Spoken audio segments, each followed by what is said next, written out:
हाय मो इज्जत चलीगला मु बर्बाद हो गली। ए निर्दय लोक मो इज्जत लुटि नेला। एबे मु आउ काहाकू मुह देखै पारिबी नाही। एबे मु कुआडे जीबी मोर केही भी सहारा नाहती। ये तो मते बर्बाद करी देला। भड़ा पैसा नेबा पई आसीतिला आ मते ही लुटि नेला। मु कांदी कांदी एमिति हंगामा मचैथिली कि जिए केही भी मते देखि लुह अटकई पारले नाही। मते छोट बेलु ही नाटक करिवार बहुत शौक थिला। आउ आज मु एमिति नाटक करितिली जे समस्ते मो ड्रामा रे फसी जाइतिले। पूरा गाँ आम घर बाहर एकाठी हो जाइतिले। समस्तंक समवेदना मो सह थिला। समस्ते मो घर मालिक को गाली करुथिले। आउ मो घर मालिक समस्तंकु निर्दोष बोली प्रमाण देउथिला। हेले सेठी थिबा समस्त लोक काहाकू भी तांको ऊपर भरोसा नथिला। मु एक जवान झियो थिली आ मो अवस्था बहुत खराब थिला। सेथिपाई समस्तंक उदारता मो सह ही थिला। मु कांदी कांदी कणई कणई निज घर मालिक को देखुथिली जे कि निजे ए भिडर रागरू बंचेबाकू निजकू चेष्टा करुथिला। किछि समय पूर्वरु ही से भड़ा मागिबाकू मो घर को आसीथिला। आ मु एमिति ड्रामा करिथिली जे ता पाखरे एबे मो इज्जत बंचेबा पई अन्य किछि रास्ता नथिला। मो घर मालिक जने बहुत भद्र लोक थिले। हेले टिके रागी थिले किंतु से केबे भी मो ऊपर खराब नजर पकई नथिले। आज भी से भड़ा पैसा मागिबा पई आसिले तो मो ऊपर बहुत रागिबाकू लागिले। काहेकि ना मो ऊपर पूर्वरु केते मासरु ही भड़ा पैसा बाकी थिला। आउ आमे पैसा देई नथिलु। आज भी आम पाखरे तांको दबा पई पैसा नथिला। सेथिपाई मु बहुत भाबी चिंती भड़ा पैसारु बंचिबा पई ए खेल खेलिथिली। आउ मिछ कही तांको निज घर को नहीं आसिली। एहा कही जे मु आजी तांको अधा भड़ा पैसा देई देबी। प्रथमे तो से मना करबाकू लागिले। हेले मु तांको जबरदस्ती भीतर को डाकी देली। मु तांको कहली जे बहुत जोरे गरम हेउची। आपण एते दूररु खरारे चाली चाली आसीछथि। भीतर को आसंतु मु आपण को ठंडा ठंडा सरबत पियाई देबी। तांको जणा नथिला जे मो माँ आम घरे नाहंती बोली। आउ ए समय रे मु घरे एका अछि। से बिचरा तो अजाणतरे फसी गले। मोर बारंबार कहवा द्वारा से घर भीतर को चली आसिले। आउ मु मौका देखी खट उपरे बिछा जाइथिबा बेडशीट को टाणी तले पकई देली। निज चुटी को टाणी असजड़ा करदेली। आउ बहुत जोरे निज ड्रेस को चिरी देली। मु निजे ही निज हाथ रे निज कांध को एते जोरे चापीथिली जे आंगुठीर दाग पड़ी जाइथिला। मु ए सबु एते चालाक सह आउ एते जल्दी करिथिली जे मो सामने छिड़ा होइतिबा 30 वर्षीय घर मालिक आश्चर्यचकित हो जाइथिले। ता मुंडरे तो ए कथा नथिबो जे मु एते छोट काम करि पारिबी बोली। मु ताको पैसा दबा बदल रे निज घर आ निजको असजड़ा कर देली। काहेकि ना मते लागुथला जे ए भली भाबरे आमर तांकटू पीछा छाड़ी जिवो। आउ से डर पई द्वितीय थर केबे भी आम घर को भड़ा पैसा मागिबा पई आसीबे नाही। एमिति भाबरे आमर सब भड़ा पैसा छाड़ होई जिवो। मोर एमिति व्यवहार देखी से एते डरी जाइथिले जे आश्चर्य सह मते पचारुथले कि ए सब तुमे कोन करूछ। से मोर ए व्यवहार किंबा मो भावना को बुझिबा पूर्वरु मु एमिति हंगामा मचेई देइथिले जे तांको किछि भाबिबा किंबा चाली जिबार समय मिली नथिला। एहा एक छोट गांठे थिला। आउ एठी समस्तक घर लगा लगी होई बना जाइथिला। मोर हल्का चिलेइबा द्वारा ही आख पाखर सबु पड़ोसी माने घर पाखरे एकाठी होई गले। घर मालिक मते बहुत रागरे देखि चलथिला। ता चेहरार रंग उड़ी जाइथिला। से तो केबे भी निज स्वप्न रे सुधा भाबी नथिबो जे मु किछि एमिति सेमिति काम करि परिबी बोली।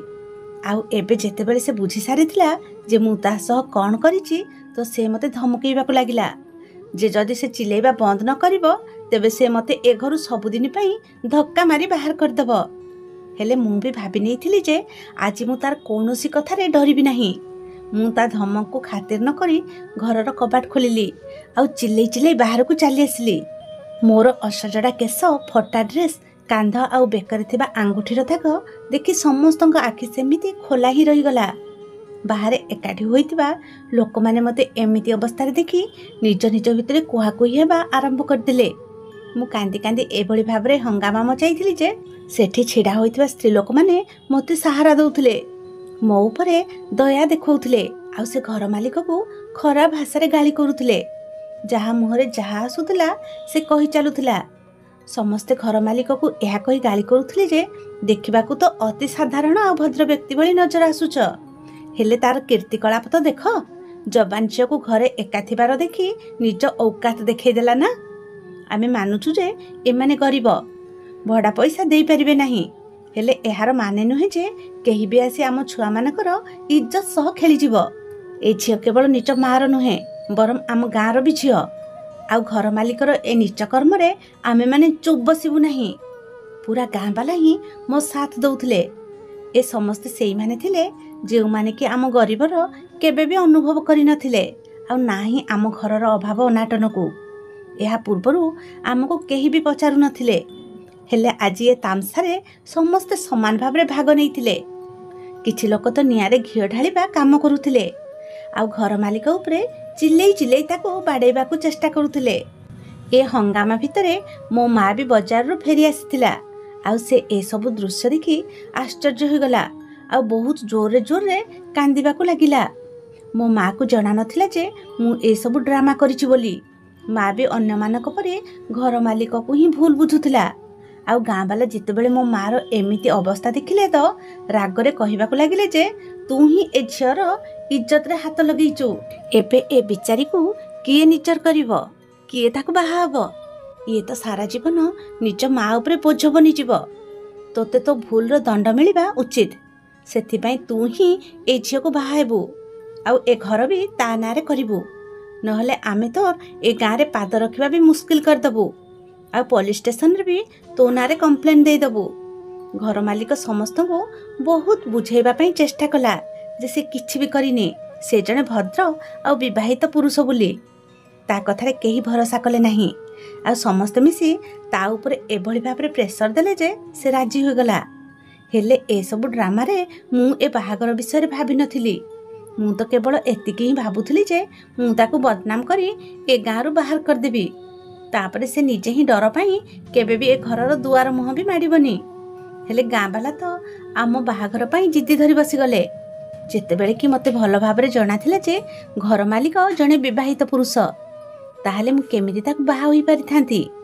ଆଉ ବାହାଘର ପରେ ଜଣା ନାହିଁ ସେ ମୋ ସହ କ'ଣ କରିଥାନ୍ତା। ସେଥିପାଇଁ ମୁଁ ସେ ବାହାଘର ପାଇଁ ମନା କରିବାକୁ ଚାହିଁଲି। ହେଲେ ସେଠି ଯେତେ ବି ସ୍ତ୍ରୀ ଲୋକମାନେ ଛିଡ଼ା ହୋଇଥିଲେ ସମସ୍ତେ ମିଶି ମୋତେ ବୁଝେଇବାକୁ ଲାଗିଲେ, କହିବାକୁ ଲାଗିଲେ ଯେ ଏବେ ତୋତେ କେହି ବାହା ହେବେ ନାହିଁ, ତୋର ଆଗାମୀ ଭବିଷ୍ୟତ ବର୍ବାଦ ହୋଇଯିବ। ଏବେ ତୁ କେମିତି ମୁଣ୍ଡ ଟେକି ବାଟ ଚାଲିବୁ?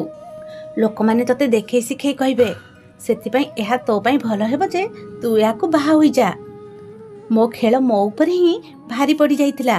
ମୋ ମା ମୋତେ ବୁଝେଇବାକୁ ଲାଗିଲା ଯେ ଯାହା ସବୁ ହୋଇସାରିଛି ତାକୁ ତୁ ଭୁଲିଯା। ଘର ମାଲିକ ଜଣେ ବହୁତ ଭଲ ଲୋକ, ସମୟ ସହ ସେ ବି ବୋଧେ କୌଣସି ଭୁଲବଶତଃ ଏମିତି କାମ କରି ବସିଥିବେ। ତୁ ୟାଙ୍କୁ ଏଇ ମୁହୂର୍ତ୍ତରେ ହିଁ ବାହା ହୋଇଯା, ତୋ ଅସଜଡ଼ା ଜୀବନ ପୁଣି ଥରେ ସଜାଡ଼ି ହୋଇଯିବ। ଏମିତିରେ ତ ଆମେ ଏତେ ଗରିବ, ଆଉ ତୋ ମୁଣ୍ଡ ଉପରେ ତ ତୋ ବାପାର ବି ହାତ ନାହିଁ, ତାହେଲେ ତୋତେ କିଏ ବାହା ହବ? ଆଉ ତାପରେ ସମସ୍ତେ ମିଶି ମୋତେ ଏ ବାହାଘର ପାଇଁ ବାଧ୍ୟ କରିଦେଲେ। ଏତେ ଲୋକଙ୍କ ଉପସ୍ଥିତିରେ ଜବରଦସ୍ତି ଆମ ଦୁଇ ଜଣଙ୍କୁ ବାହା ହେବାକୁ ପଡ଼ିଲା। ଆଉ ଘର ମାଲିକଙ୍କୁ ପରିସ୍ଥିତିରେ ପଡ଼ି ଏ ଘର ବି ମୋ ନାଁରେ ଲେଖିବାକୁ ପଡ଼ିଲା, ଯେଉଁ ଘରର ଭଡ଼ା ପଇସା ପାଇଁ ଏତେ ହଙ୍ଗାମା କରୁଥିଲା। ମୋର ତ ଏ ଜିଦ୍ ପାଇଁ ବି ମୁଁ ମନେ ମନେ ବହୁତ ଖୁସି ହେଉଥିଲି। ମୁଁ ଭାବୁଥିଲି ଯେ ମୋ ପ୍ଲାନ୍ କାମ କରିଗଲା, ଆଉ ଏବେ ତ ଏ ଘର ମୋ ନାଁରେ ହୋଇଗଲା। ଏବେ ଆମକୁ ଏ ଘରର ଭଡ଼ା ବି ଦେବାକୁ ପଡ଼ିବନି। ହେଲେ ଅନ୍ୟପଟେ ମୋତେ ଏ ବାହାଘର ଚିନ୍ତିତ କରିଦେଇଥିଲା। ଏବେ ଜଣା ନାହିଁ କେମିତି ମୁଁ ଏ ଘର ମାଲିକଠୁ ମୋ ପିଛା ଛଡ଼େଇବି। ମୁଁ କିଛି ବୁଝିପାରୁନଥିଲି। ବାହାଘର ପରେ ଲୋକମାନଙ୍କ ଭିଡ଼ ଧୀରେ ଧୀରେ କମ୍ ହେବାକୁ ଲାଗିଲା। କିଛି ସମୟ ପରେ ସେଠି କେବଳ ମୁଁ ଆଉ ମୋ ଘର ମାଲିକ ରହିଯାଇଥିଲୁ। ମୋତେ ଲାଗିଥିଲା ଯେ ଘର ମାଲିକ ମୋତେ ଦୋଷ ଦେବ, ଆଉ ମୋତେ ଯାହା ପାଇବ କହିଯିବ, ଆଉ ସେଠୁ ଚାଲିଯିବ। ହେଲେ ସବୁକିଛି ଓଲଟା ହେଉଥିଲା।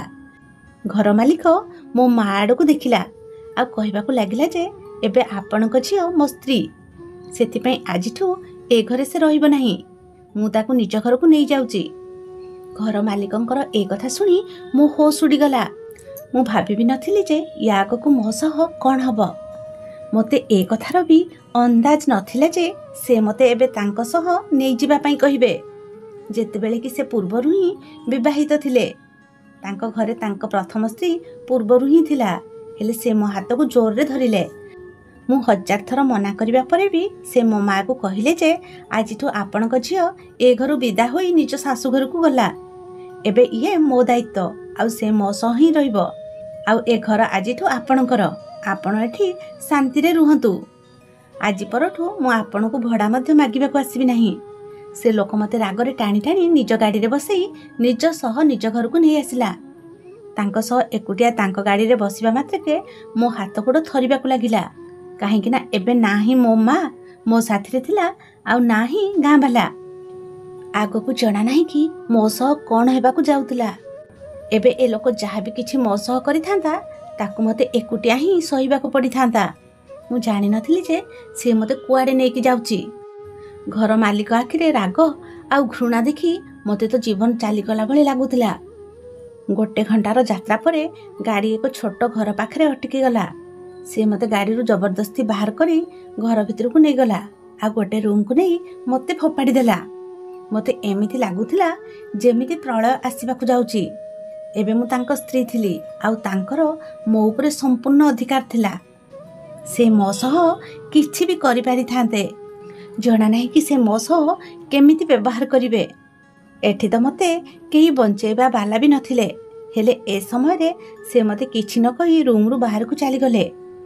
ମୁଁ ବହୁତ ଚାଲାକିର ସହ ଯେଉଁ ତାମସା ଛିଡ଼ା କରିଥିଲି ତାହା ଶେଷ ହୋଇଯାଇଥିଲା, ଆଉ ଏବେ ମୋତେ ବହୁତ ଡର ଲାଗୁଥିଲା। ଜଣା ନାହିଁ ଆଗକୁ ମୋ ସହ କ'ଣ ହେବାକୁ ଯାଉଥିଲା। ମୁଁ ମୋର ନିଜେ କରିଥିବା ତାମସା ଉପରେ ହିଁ ପସ୍ତଉଥିଲି। ଏସବୁ କଥା ଭାବି ଭାବି ମୁଁ କାନ୍ଦିବାକୁ ଲାଗିଲି। ଏବେ ମୋତେ କାନ୍ଦି କାନ୍ଦି କିଛି ସମୟ ହୋଇଥିଲା ତ ରୁମ୍ର କବାଟ ଖୋଲିଲା, ଆଉ ଗୋଟେ ବହୁତ ସୁନ୍ଦର ଯବାନ ଝିଅ ମୋ ରୁମ୍କୁ ଆସିଗଲା। ସେ ଏତେ ସୁନ୍ଦର ଆଉ ଗୋରା ଥିଲା ଯେ ମୁଁ ସେମିତି ହିଁ ଚାହିଁ ରହିଗଲି। ମୁଁ ପ୍ରଥମ ଦେଖାରେ ହିଁ ତାକୁ ଚିହ୍ନି ଯାଇଥିଲି ଯେ ସେ ଆମ ଘର ମାଲିକର ପ୍ରଥମ ସ୍ତ୍ରୀ।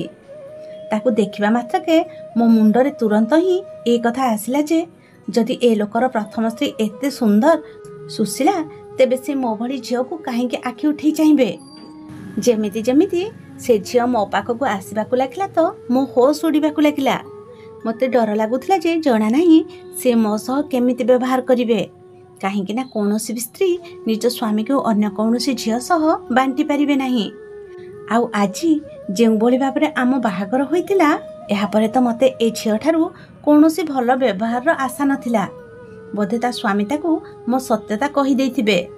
ବୋଧେ ସେ ଜାଣିଥିବେ ଯେ ମୁଁ କେଉଁଭଳି ଭାବରେ ତା ସ୍ୱାମୀ ଉପରେ ମିଛ ଆରୋପ ଲଗାଇ ତାକୁ ଫସେଇଛି, ଆଉ ପୁରା ଗାଁ ବାଲାଙ୍କ ସାମ୍ନାରେ ତାଙ୍କୁ ବଦନାମ କରିଛି। ଏବେ ବୋଧେ ଇଏ ମୋଠୁ ଏସବୁର ବଦଲା ନିଶ୍ଚିତ ଭାବରେ ନେବ। ଯଦି ସତରେ ତାକୁ ଏ ବିଷୟରେ ଜଣାଥିବ, ତେବେ ଜଣା ନାହିଁ ସେ ମୋ ସହ କ'ଣ କରି ବସିବ। ସେ ମୋତେ ବୁଲି ବୁଲି ଚାହୁଁଥିଲା। ଏମିତି ଲାଗୁଥିଲା ଯେମିତି ସେ ମୋ ଭିତରେ କିଛି ଖୋଜୁଥିଲା। କିଛି ସମୟ ପରେ ସେ ନୀରବତାର ସହ ମୋତେ ଦେଖି ଚାଲିଲା, ଆଉ ତାପରେ ମୁରୁକି ହସି ମୋ ମୁହଁରେ ପଡ଼ିଥିବା ଚୁଟିକୁ ବହୁତ ସ୍ନେହରେ ମୋ କାନର ପଛପଟକୁ ନେଇ କହିବାକୁ ଲାଗିଲା ଯେ ତୁ ତ ବହୁତ ସୁନ୍ଦର, ହେଲେ ତୁ କେମିତିକା ବୋହୂ? ତୁ ତ ସଜବାଜ ବି ହେଇନୁ, ତୁ ତ ବାହାଘର ଶାଢ଼ୀ ବି ପିନ୍ଧିନୁ। କ'ଣ ତୁ ତ ବାହାଘରର ପ୍ରଥମ ରାତି ସଜବାଜ ହେବାକୁ ଚାହୁଁନୁ? ତା କଥା ଶୁଣି ମୁଁ ଟିକେ ଡରିଯାଇ ତା ମୁହଁକୁ ଚାହିଁଲି। ତା କଥା କହିବାରେ ନା ହିଁ କୌଣସି ଦେଖାଣିଆ ଥିଲା, ଆଉ ନା ହିଁ କୌଣସି ରାଗ, ବରଂ ତା ଚେହେରାରେ ହାଲକା ହାଲକା ହସ ଥିଲା। ତାର ଏ ହସ ମୋତେ ବହୁତ ଆଶ୍ଚର୍ଯ୍ୟ କରୁଥିଲା। ତା ନଜର ମୋ ଖାଲି ହାତ ଉପରେ ପଡ଼ିଲା ତ ସେ ତୁରନ୍ତ ନିଜ ହାତରୁ ଚୁଡ଼ି ବାହାର କଲା, ଆଉ ମୋ ହାତରେ ପିନ୍ଧେଇ ଦେଲା। ମୁଁ ବହୁତ ଆଶ୍ଚର୍ଯ୍ୟର ସହ ଏସବୁ ଦୃଶ୍ୟ ଦେଖୁଥିଲି। ମୁଁ ତା ସଉତୁଣୀ ଥିଲି। ସେ କେମିତି ମୋ ସହ ଏତେ ସ୍ନେହରେ କଥା ହେଉଥିଲା, ଆଉ ତାହା ବି ପୁଣି ଏମିତି ଭାବରେ ବାହାଘରରେ। ହେଲେ ସେ ତ ବହୁତ ପ୍ରେମରେ ହିଁ ମୋ ସହ କଥା ହେଉଥିଲା। କିଛି ସମୟ ସେ ମୋ ପାଖରେ ବସି ରହିଲା, ଆଉ ମୋ ସହ କଥା ହେବାକୁ ଲାଗିଲା। ତା କଥାରେ ପ୍ରେମର ଶିରା ମିଶି ରହିଥିଲା। ସେ ମୋତେ କିଛି ବି ଏମିତି କଥା କହିନଥିଲା ଯାହାଦ୍ୱାରା କି ଏମିତି ସେମିତି ଲାଗିଥାନ୍ତା ଯେ ସେ ମୋତେ ଘୃଣା କରୁଛି ବୋଲି, ଆଉ ନା ହିଁ କୌଣସି ଶତ୍ରୁତାର କଥା କହିଥିଲା। ବରଂ ସେ ତ ବାରମ୍ବାର ହସି ଚାଲିଥିଲା। ତାର ପ୍ରେମ ଭରା କଥା ମୋତେ କିଛି ସାହସ ଦେଇଥିଲା, ଆଉ ମୁଁ ଡରି ଡରି ତାକୁ କହିଲି ଯେ ମୋତେ ଅବିନାଶକୁ ବହୁତ ଡର ଲାଗୁଛି। ଜଣା ନାହିଁ ସେ ମୋ ସହ କେମିତି ବ୍ୟବହାର କରିବେ। ଜାଣତରେ ହେଉ ବା ଅଜାଣତରେ ହେଉ, ମୁଁ ଯେଉଁ କାମ କରିଛି ତାହା ବହୁତ ବଡ଼ ଭୁଲ, ହେଲେ ମୋ ଗରିବୀ ମୋତେ ଏହି ଭୁଲ କରିବାକୁ ବାଧ୍ୟ କରିଦେଇଥିଲା। ମୁଁ ସେ ଝିଅକୁ ମୋର କରିଥିବା କାମ ପାଇଁ ଭୁଲ ମାଗୁଥିଲି। ମୋ କଥା ଶୁଣି ସେ କହିବାକୁ ଲାଗିଲା ଯେ ତୁ ଚିନ୍ତା କର ନାହିଁ, ଅବିନାଶ ଜଣେ ବହୁତ ଭଲ ମଣିଷ, ସେ ତୋର କିଛି ବି କରିବେ ନାହିଁ। ଆଉ ତାପରେ ସେ ସେଠୁ ଉଠି ରୁମ୍ରୁ ବାହାରକୁ ଚାଲିଗଲା। ଆଉ କିଛି ସମୟ ପରେ ଫେରିକି ଆସିଲା। ଆଉ ତା ହାତରେ ଗୋଟେ କ୍ଷୀର ଗ୍ଲାସ୍ ଥିଲା। ସେ ଜବରଦସ୍ତି ସେ କ୍ଷୀର ଗ୍ଲାସ୍ ମୋ ହାତରେ ଧରେଇ ଦେଲା। ଆଉ ମୋତେ କହିବାକୁ ଲାଗିଲା ଯେ ଏ କ୍ଷୀର ପିଇନେ, ଆଉ ତୁ ଦେଖିବୁ ଅବିନାଶ ତୋ ଉପରେ ବିଲକୁଲ ବି ରାଗିବେ ନାହିଁ। ସେ କ୍ଷୀର ଗ୍ଲାସ୍ ମୋତେ ଧରେଇ ଦେଇ ନିଜେ ରୁମ୍ରୁ ବାହାରିଗଲା। ମୋତେ ବି ବହୁତ ଜୋରରେ ଭୋକ ଲାଗୁଥିଲା, କାହିଁକି ନା ଏସବୁ ଡ୍ରାମା ଯୋଗୁଁ ମୁଁ ମୋର ଖରାବେଳେ ଖାଇବା କଥା ଭୁଲି ଯାଇଥିଲି। ଆଉ ତାପରେ ବାହାଘର, ଆଉ ଏ ଘରକୁ ଆସିବା ପର୍ଯ୍ୟନ୍ତ ରାତି ହୋଇଯାଇଥିଲା। ସେଥିପାଇଁ ମୁଁ ବି ସେ କ୍ଷୀର ଗ୍ଲାସ୍କୁ ଜଲ୍ଦି ଜଲ୍ଦି ପିଇନେଲି। ଆଉ ରୁମ୍ରେ ଏଠି ସେଠି ନଜର ବୁଲେଇବାକୁ ଲାଗିଲି। କିଛି ସମୟ ହିଁ ବିତିଥିଲା ତ ସେ ରୁମ୍ର କବାଟ ପୁଣି ଥରେ ଖୋଲିଲା। ଆଉ ଏହା ଦେଖି ମୋ ପାଦ ତଳୁ ମାଟି ଖସିଗଲା ଯେ ମୋ ସଉତୁଣୀ ବର ବନି ମୋ ରୁମ୍କୁ ଆସିଥିଲା। ଆଉ ସେ କବାଟ ଭିତର ପଟୁ ବନ୍ଦ କରିଦେଲା। ଆଉ ଏ ବ୍ୟବହାର ଦେଖି ମୁଁ ବହୁତ ଡରି ଯାଇଥିଲି। ଜଣା ନାହିଁ ସେ କାହାର ସେରୱାନୀ ପିନ୍ଧିକି ଆସିଥିଲା, ଯାହାକି ତାକୁ ସାଇଜ୍ରେ ବହୁତ ବଡ଼ ହେଉଥିଲା। ଆଉ ମୁଣ୍ଡରେ ବି ସେ ଏକ ବଡ଼ ପଗଡ଼ି ବାନ୍ଧିଥିଲା, ଯାହାକୁ କି ବାହାଘର ଦିନ ବର ପିନ୍ଧିଥାଏ। ମୁଁ ବୁଝିପାରୁନଥିଲି ଯେ ଏବେ କିଛି ସମୟ ପୂର୍ବରୁ ମୋ ସଉତୁଣୀ ବିଲକୁଲ ଠିକ୍ ଥିଲା ଆଉ ମୋ ସହ କଥା ହେଉଥିଲା। ଅଚାନକ ତାର କ'ଣ ହେଇଗଲା? ସେ କାହିଁକି ବର ଡ୍ରେସ୍ ପିନ୍ଧି ବର ବେଶ ହୋଇ ମୋ ପାଖକୁ ଆସିଛି? ଆଉ ସେ କବାଟ ଭିତରୁ କାହିଁକି ବନ୍ଦ କରିଦେଲା? ସେ ଆସ୍ତେ ଆସ୍ତେ ଆସି ମୋ ବିଛଣା ପାଖରେ ବସିଗଲା।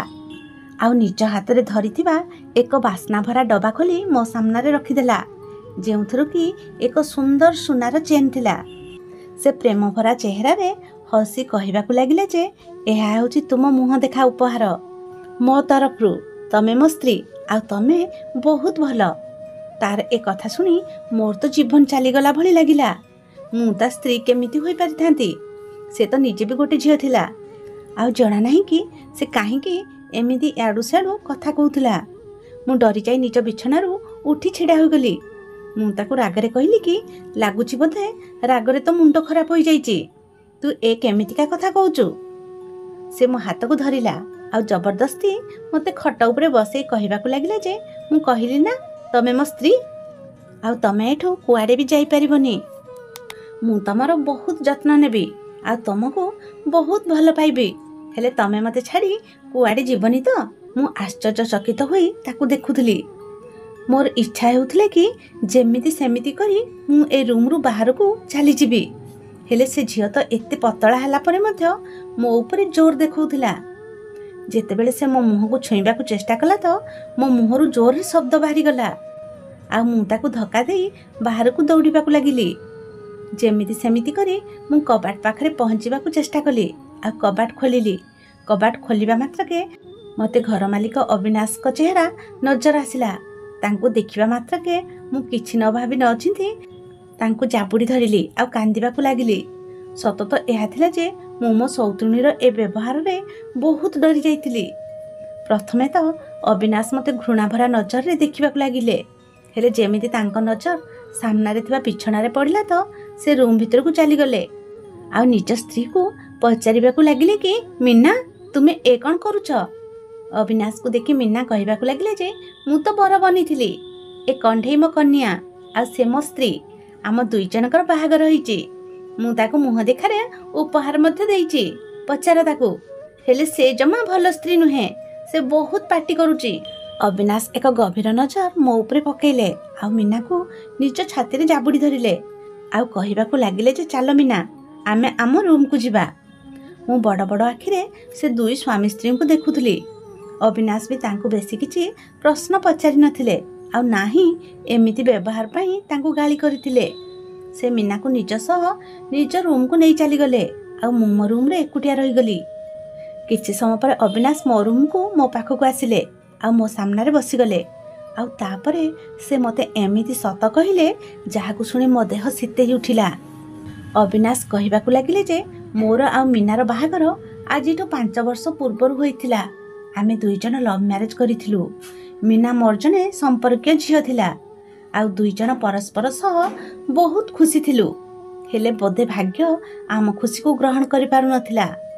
ବାହାଘରର 4 ମାସ ପରେ ହିଁ ମିନା ପ୍ରେଗନେଣ୍ଟ ହୋଇଯାଇଥିଲା। ଆମେ ବହୁତ ଖୁସି ଥିଲୁ। ଆମେ ମା ବାପା ବନିବାକୁ ଯାଉଥିଲୁ। ହେଲେ କିଛି ମାସ ପରେ ଅଚାନକ ଆମ ପିଲା ନଷ୍ଟ ହୋଇଗଲା। ଆଉ ମିନା ଏ ଦୁଃଖ ସହିପାରିଲା ନାହିଁ।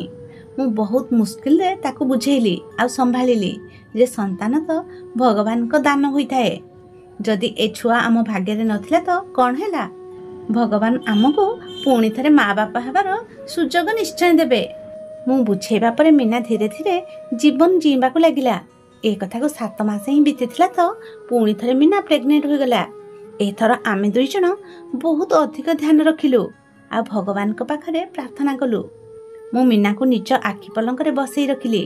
ହେଲେ ଭାଗ୍ୟକୁ ବୋଧେ ଆମ ବାପା ମା ବନିବାଟା ମଞ୍ଜୁର ନଥିଲା। ଏଥର ବି କିଛି ମାସ ପରେ ଆମ ଛୁଆ ପୁଣି ଥରେ ନଷ୍ଟ ହୋଇଯାଇଥିଲା। ଦ୍ୱିତୀୟ ଥର ବି ଏମିତି ହେବା ଦ୍ୱାରା ମିନା ପୁରାପୁରି ଭାବରେ ଭାଙ୍ଗି ପଡ଼ିଲା। ମୁଁ ବହୁତ ମୁସ୍କିଲରେ ତାକୁ ସମ୍ଭାଳିଥିଲି। ହେଲେ ସେ ବଞ୍ଚିବା ଛାଡ଼ି ଦେଇଥିଲା। କିଛି ମାସ ପରେ ଯେତେବେଳେ ସେ ପୁଣି ଥରେ ଟିକେ ସୁସ୍ଥ ହେଲା ତ ଭଗବାନ ଆମ କୋଳରେ ପୁଣି ଥରେ ଖୁସି ଭରିଦେଲେ। ଏଥର ଯେତେବେଳେ ମିନା ପ୍ରେଗନେଣ୍ଟ ହେଲା ତ ସେ ଦିନସାରା ନିଜ ଭିତରେ ହଜି ରହୁଥିଲା। ନିଜ ଜାଗାରୁ ହଲୁ ବି ନଥିଲା। ସେ ଡରୁଥିଲେ କି ଯେମିତି ଆମ ଛୁଆର କିଛି ହୋଇ ନ ଯାଉ। ହେଲେ ଭାଗ୍ୟ ଆଗରେ କାହାର ବା ଇଚ୍ଛା ଚାଲିପାରିବ। ଆମ ସହ କିଛି ବି ସେମିତି ହିଁ ହେଲା। ଏଥର ମିନା ଏକ ସ୍ୱାସ୍ଥ୍ୟବାନ ଛୁଆକୁ ଜନ୍ମ ତ ଦେଇଦେଲା। ହେଲେ ସେ ଛୁଆ 2 ସପ୍ତାହରୁ ଅଧିକ ଦିନ ଆମ ଘରେ ରହିପାରିଲା ନାହିଁ ଆଉ ତାର ଦେହାନ୍ତ ହୋଇଗଲା। ତା ମୃତ୍ୟୁ ମିନାକୁ ଏଭଳି ଭାବରେ ଭାଙ୍ଗି ରଖିଦେଲେ ଯେ ତା ମାନସିକ ସ୍ତର ଖରାପ ହୋଇଗଲା ଆଉ ସେ ପୁରାପୁରି ଭାବରେ ପାଗଳ ହୋଇଗଲା। କେବେ ସେ ଛୋଟ ଛୁଆଙ୍କ ଭଳି ଖେଳକୁଦା ଆରମ୍ଭ କରିଦିଏ ତ ଆଉ କେବେ ବଧୂ ସାଜି ବସିଯାଏ ଆଉ କେବେ ନିଜକୁ ବରବେଶରେ ସଜାଇ ବସିଯାଏ ତ କେବେ ପାଗଳଙ୍କ ଭଳି ଚିଲେଇବାକୁ ଲାଗେ। ପ୍ରଥମେ ମୋ ପାଖରେ ପଇସାର କୌଣସି ଅଭାବ ନଥିଲା। ମୋ ପାଖରେ ନିଜ ବହୁତ ଜାଗା ଆଉ ଜମିବାଡ଼ି ଥିଲା। ହେଲେ ଧୀରେ ଧୀରେ ମିନାର ଚିକିତ୍ସା ପାଇଁ ସବୁ କିଛି ଖର୍ଚ୍ଚ ହୋଇଗଲା ଆଉ ମୋ ପାଖରେ କିଛି ବି ରହିଲା ନାହିଁ। ଏବେ ମୁଁ ଏ ଅବସ୍ଥାରେ ମିନାକୁ ଏକୁଟିଆ ଛାଡ଼ିବାକୁ ଚାହୁଁନଥିଲି। ସେଥିପାଇଁ ମୁଁ ମୋ କାମରୁ ନିଜ ଧ୍ୟାନ ହଟେଇ ନେଲି ଆଉ ମୋର ସବୁ ଧ୍ୟାନ ଆଉ ସମୟ ମିନାକୁ ଦେବାକୁ ଲାଗିଲି। ଆଉ ଏଭଳି ଭାବରେ ସବୁକିଛି ବର୍ବାଦ ହୋଇ ଚାଲିଲା। ଏବେ କଥା ଏ ପର୍ଯ୍ୟନ୍ତ ଆସିଯାଇଥିଲା ଯେ ମୋର ସବୁକିଛି ବିକ୍ରି ହୋଇଗଲା। କେବଳ ସେହି ଘର ବଞ୍ଚିଥିଲା ଯେଉଁ ଘରେ ତମେ ଆଉ ତମ ମା ରହୁଥିଲ। ବାଧ୍ୟ ହୋଇ ମୋତେ ଜବରଦସ୍ତି ତମମାନଙ୍କୁ ଘର ଭଡ଼ା ମାଗିବାକୁ ପଡ଼ୁଥିଲା। କାହିଁକି ନା ଡାକ୍ତର କହିଥିଲେ ଯେ ମିନାର ଚିକିତ୍ସାରେ ବହୁତ ପଇସା ଖର୍ଚ୍ଚ ହେବ ଆଉ ମୋ ପାଖରେ ଏବେ ଏତେ ପଇସା ନଥିଲା। ସେଥିପାଇଁ ନ ଚାହିଁକି ମଧ୍ୟ ମୁଁ ବାରମ୍ବାର ତମମାନଙ୍କ ଘରକୁ ଭଡ଼ା ପଇସା ମାଗିବାକୁ ଯାଉଥିଲି। ମୋ ପରିସ୍ଥିତି ମୋତେ ଏତେ ଚିଡ଼ଚିଡ଼ ବନେଇ ଦେଇଥିଲା କି ନ ଭାବି ନ ଚିନ୍ତି ତମମାନଙ୍କ ଉପରେ ରାଗୁଥିଲି ଆଉ ଚିଲେଇ ଚିଲେଇ ଗାଳି କରୁଥିଲି। ମୁଁ ଜାଣିଥିଲି ଯେ ଏସବୁ କିଛି ଭୁଲ ଥିଲା। ହେଲେ ମୁଁ ବହୁତ ଚିନ୍ତିତ ଥିଲି ଆଉ ମୋ ରାଗ ମୁଁ ତୁମମାନଙ୍କ ଉପରେ ସୁଝେଇ ଦେଉଥିଲି। ନିଜ ଜୀବନଠୁ ଅଧିକ ଭଲ ପାଉଥିବା ସ୍ତ୍ରୀର ଏଭଳି ଅବସ୍ଥା ଦେଖି ଆଉ ନିଜର 3ଟି ସନ୍ତାନକୁ ଏଭଳି ଭାବରେ ହରେଇବା ଦୁଃଖ ମୋ ପାଇଁ ବି ବହୁତ ବଡ଼ ଧକ୍କା ଥିଲା। ଫରକ କେବଳ ଏତିକି ଥିଲା ଯେ ମିନା ନିଜକୁ ନିଜେ ସମ୍ଭାଳି ପାରିଲା ନାହିଁ ଆଉ ସେ ପାଗଳି ହୋଇଗଲା। ହେଲେ ମୁଁ ନିଜକୁ ନିଜେ ସମ୍ଭାଳି ନେଲି। ମୁଁ ରାତିଦିନ ମିନାର ଚିକିତ୍ସା ପାଇଁ ଚିନ୍ତିତ ରହୁଥିଲି। ଏବେ ମୋ କାରବାର ବି ବିଲକୁଲ ଶେଷ ହୋଇଯାଇଥିଲା। ସବୁକିଛି ଭାଙ୍ଗିରୁଜି ଚୁରମାର ହୋଇଯାଇଛି। ମୁଁ ବୁଝିପାରୁନଥିଲି ଯେ ମୁଁ କ'ଣ କରିବି। ଆଜି ଡାକ୍ତରଙ୍କ ପାଖକୁ ମିନାକୁ ଟ୍ରିଟମେଣ୍ଟ ପାଇଁ ନେଇକି ଯିବାର ଥିଲା। ହେଲେ ମୋ ପାଖରେ ପଇସା ନଥିଲା। ସେଥିପାଇଁ ଆଜି ମୁଁ ତୁମମାନଙ୍କ ଘରକୁ ଆସିଥିଲି। ଭାବିଥିଲି ଯେ ତମଠୁ ଭଡ଼ା ପଇସା ନେଇ ମିନାକୁ ଡାକ୍ତରଙ୍କ ପାଖକୁ ନେଇଯିବି। ହେଲେ ତାପରେ ତମେ ଯାହା କଲ ତାପରେ ତ ମୋର ନିଜକୁ ନିଜେ ଆଖି ଉଠେଇ ଚାହିଁବା ପାଇଁ ମଧ୍ୟ ସାହସ ପାଉନି। ମୁଁ ତୁମକୁ ଏଠି ଛାଡ଼ି ନିଜର ଏକ ସାଙ୍ଗ ପାଖକୁ ଯାଇଥିଲି। ମୁଁ ତା ପାଖରୁ କିଛି ଧାର ଆଣିଛି ଯେମିତିକି କାଲି ମୁଁ ମିନାକୁ ଡାକ୍ତରଙ୍କ ପାଖକୁ ନେଇଯାଇପାରିବି। ମୁଁ ମୋ ସ୍ତ୍ରୀକୁ ବହୁତ ଭଲ ପାଉଛି ଆଉ ମୁଁ ତାକୁ ଏମିତି ଅବସ୍ଥାରେ ଦେଖିପାରିବି ନାହିଁ। ଏହା କହି ମୋ ଘର ମାଲିକ ନିଜ ଆଖିରୁ ନିଜ ଲୁହ ପୋଛି ନେଲେ ଆଉ କହିବାକୁ ଲାଗିଲେ ଯେ ତମେ ମୋ ସହ ଠିକ୍ କଲ ନାହିଁ। ମୁଁ ତ ପ୍ରଥମରୁ ହିଁ ନିଜ ସମସ୍ୟାରେ ଘେରି ରହିଥିଲି। ହେଲେ ତମେ ଆହୁରି ଅଧିକ ସମସ୍ୟାରେ ପକେଇଦେଲ ଆଉ ତମେ ମୋ ଜୀବନକୁ ନର୍କ ବନେଇଦେଲ। ମୁଁ ଯେଉଁ ରାଗରେ ମୋ ଘର ମାଲିକଙ୍କୁ ରାକ୍ଷସ ବୋଲି କହୁଥିଲି ତ ମୋତେ ଏବେ ନିଜ ଉପରେ ହିଁ ବହୁତ ରାଗ ଲାଗୁଥିଲା ଆଉ ଅନୁତାପ ମଧ୍ୟ ହେଉଥିଲା। ମୁଁ କିଛି ନ ଭାବି ନ ଚିନ୍ତି ଜଣେ ଭଦ୍ରଲୋକ ସହ ଏ କ'ଣ କରିଦେଲି। ତାଙ୍କ ରାଗ ପଛରେ ଯେଉଁ କାରଣ ଲୁଚି ରହିଥିଲା ତାହା ଶୁଣି ମୋ ରୁମ ଟାଙ୍କୁରି ଉଠିଲା। से बिचरा तो निज समस्या सह लड़ुथिले हेले मु तांकु रागी आ नृशंस बोली भाबुथिली। आज मते ए कथार अनुभव हेउथिला जे सब लोक निज भितरे निज दुख को लुचेई रखिथांती।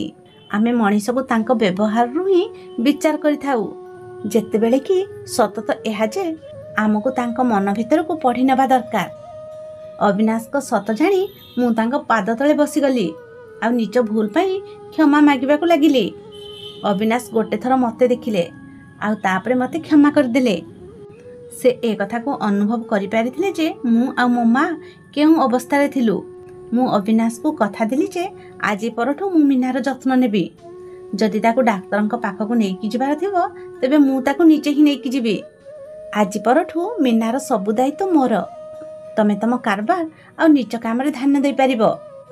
बोधे एई भली भाबरे आम जीवन सुधुरी जाई पारे आ मो भूल रो पश्चाताप होई पारिबो। मो कथा सुनी अविनाश को आखिरे चमक आसीगला। तांकु भी जीवन को सहज बनेबार एक रास्ता देखा जाउथला। तापर दिन सकाळु ही मु मीनार सबु दायित्व उठेबा आरंभ कली।